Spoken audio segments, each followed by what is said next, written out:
Praise the Lord. கர்த்தருடைய பரிசுத்த நாமம் மகிமைப்படுவதாக. இந்த நாளில் உங்களை சந்திக்கிறதெல்லாம் நான் மிகுந்த மகிழ்ச்சி அடைகிறேன். பாருங்க, வெளிப்படுத்தின விசேஷம் 2வது அதிகாரத்துல 13வது வசனம் இப்படியா சொல்லுகிறது, உன் கிரியைகளையும் சாத்தானுடைய சிங்காசனம் என்று சொல்லி கர்த்தருடைய வார்த்தை சொல்லுது.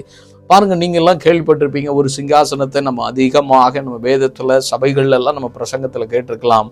கர்த்தருடைய சிங்காசனம் என்று சொல்லி கர்த்தருடைய வார்த்தை சொல்லுது. கர்த்தருடைய சிங்காசனம் என்பதை நம்ம அதிகமாக நம்ம அறிந்திருக்கிறோம். சங்கீதம் 11வது அதிகாரம் 4வது வசனத்துல கர்த்தருடைய சிங்காசனம் பரலோகத்துல இருக்கிறது என்று சொல்லி கர்த்தருடைய வார்த்தை சொல்லுது. அப்படி என்று சொன்னா 2 விதமான சிங்காசனம். இங்க ஒரு சிங்காசனத்தை சொல்லப்பட்டிருக்கிறது, சாத்தானுக்குன்னு ஒரு அப்படின்னு சொல்லி சாத்தானுக்குன்னு சொல்லி ஒரு சிங்காசனம் இருக்கிறது என்று சொல்லி கர்த்தருடைய வார்த்தை சொல்லுது. அன்பு, சாத்தான் மாத்திரம் அவனுக்கு ஒரு சிங்காசனமே இருக்கிறது. அவனுக்கு ஒரு பெரிய சிங்காசனம் அவன் வைத்திருக்கிறான். அவனுடைய சிங்காசனம் எங்க இருக்கிறது? பாதாளத்தில் இருக்கிறது. அது மாத்திரமல்ல, பாதாளத்தோடு அவன் நின்று விடவில்லை. அவனுடைய சிங்காசனம் எங்க இருக்கிறது தெரியுமா? இந்த பூமியில அவன் ஸ்தாபித்து வைத்திருக்கிறான். அப்போ சாத்தான் என்ன பண்ணிட்டு இருக்கிறான் இந்த உலகத்துல? அவன் சிங்காசனத்தை வைத்து அவன் என்ன செய்து கொண்டிருக்கிறான்? அதாவது தலைமை என்று சொல்லக்கூடிய சாத்தான், அதற்கு கீழே நிறைய டிவிஷனாக சில பிரிந்து என்ன செய்யறாங்க, ஒரு சின்ன சின்ன குட்டி சாத்தான்களாக இந்த உலகத்துல உலகமெங்கும் ஆவிக்குரிய மண்டலங்கள்ல கிரியை செய்து கொண்டிருக்கிறான். ஆவிகள் அவனுடைய சாத்தானுடைய அந்த குட்டி சாத்தான் என்ன பண்ணுவான் தெரியுமா? இந்த உலகமெங்கும் அவன் கிரியை செய்து கொண்டு இருப்பான்.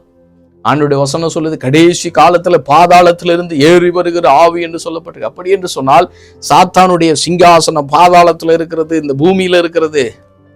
அவன் கிரியை செய்து கொண்டே இருக்கிறான். இந்த கடைசி காலத்துல சாத்தானுடைய சிங்காசனத்தை வைத்து அவன் என்ன பண்ணிட்டு இருக்கிறான்? ஜனங்களையும் சபைகளை, கர்த்தருடைய பிள்ளைகளை என்ன செஞ்சிட்டு இருக்கிறான்? எப்படியாவது அவன் பக்கம் இழுக்க வேண்டும் என்று சொல்லி 24 மணி நேரமும் அவன் சோதனைகளை அனுப்பி, பலவிதமான தீமையான காரியங்களை அனுப்பி, எப்படியாவது விழத்தள்ள வேண்டும் என்று சொல்லி போராடி கொண்டிருக்கிறான். பாவத்தை கொண்டு போட்டு நம்மளை அழிக்கும்படிக்காய் திட்டம் வைத்து அவன் கிரியை செய்து கொண்டிருக்கிறான். ஆளும் ஒன்றை மட்டும் அறிந்து கொள்ளணும், கர்த்தருடைய ராஜ்யத்தையும் கர்த்தருடைய சிங்காசனத்தை அறிந்த கர்த்தருடைய பிள்ளைய, நீ சாத்தானின் சிங்காசனம் இருக்கிறது என்பதை நினைத்து நீ பயப்படணும்னு அவசியம் இல்லை.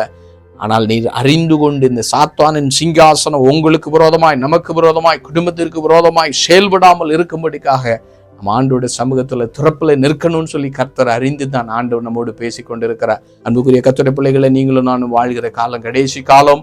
ஆண்டோட வருகையின் காலத்துல நம்ம வாழ்ந்து கொண்டிருக்கிறோம். சாத்தானின் சிங்காசனத்துக்கு சாவுமணி அடிக்கும்படிக்காய் கர்த்தர் உங்களை அழைக்கிறார்.